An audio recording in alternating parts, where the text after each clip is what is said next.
All right.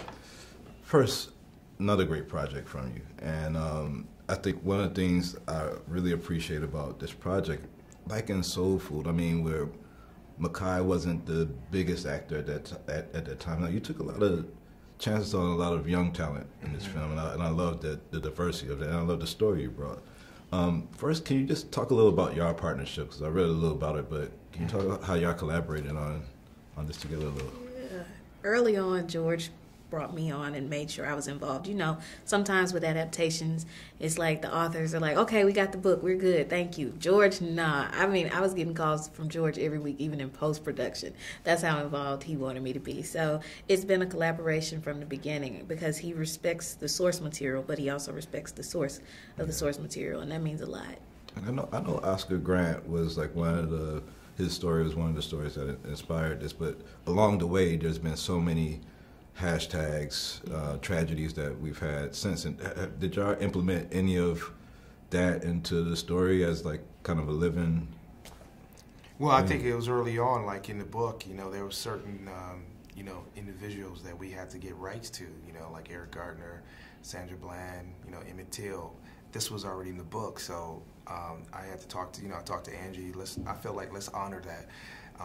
And then by honoring that, you know, you can't just put anybody's picture in a film. You got to get the rights and you got to call the family.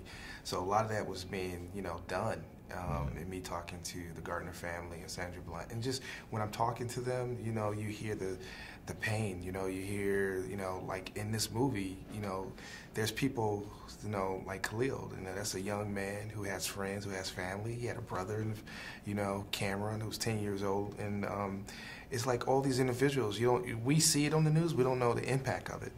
And just getting the rights to Emmett Till and the Emmett Till estate granting that, it makes you feel how real it is and tells you that we're on the right track and trying to tell the right story. Trying to make some sense out of it. It's thug life. The hate you give little infants. F's everybody. I know what it stands for.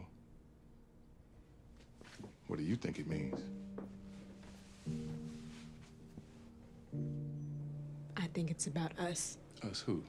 Black people, poor people, everybody at the bottom. Right, you want it? Pac was trying to school us on how the system's designed against us. Why else you think so many people in our neighborhood deal? They need the money. Yeah. And ain't no real jobs around here. So they fall into the trap.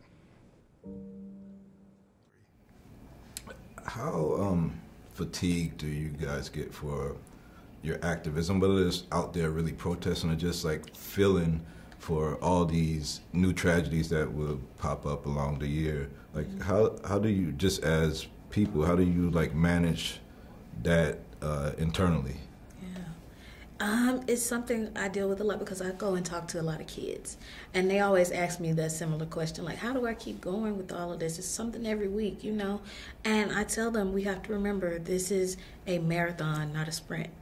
We have to take it one thing, one day at a time, and we have to take care of ourselves first and foremost. I think self-care is one of the biggest forms of resistance because they expect us to be ragged. They expect us to get too tired to keep going. So we have to take care of ourselves first, and we have to love ourselves first. And that love for ourselves will manifest into the work that we do. So that's what I tell young people all the time. Keep going, but take your time with it. Yeah, and lastly, how important do you think it is that school children get to go out and see this movie and get this message? I think it's very important. I mean, Angie can talk a little bit more about it. I just remember when I was a young kid, and I was telling Angie, like, in the 80s, S.E. Hinton had The Outsiders. I remember our whole school went. And I saw The Outsiders, and I liked it, really did. But, you know, I was like, okay, how does this relate to me? But I like it. But it didn't really sort of, I didn't have that experience because I didn't grow up in the 50s and 60s. So I think it's very important now that the book is really based off young individuals, black and white, and dealing with today and its relevance. So I think we made the movie for them. But I made it for adults as well because I think young kids are smart. It don't have to be dumbed down, or it can be just as intelligent because I think kids can have that. Well, thank you guys for your time, and I hope y'all have more collaborations. This is going to be a powerful project. Oh, Thank you. Appreciate it. Thank you. Thank you. Thanks. Thank you.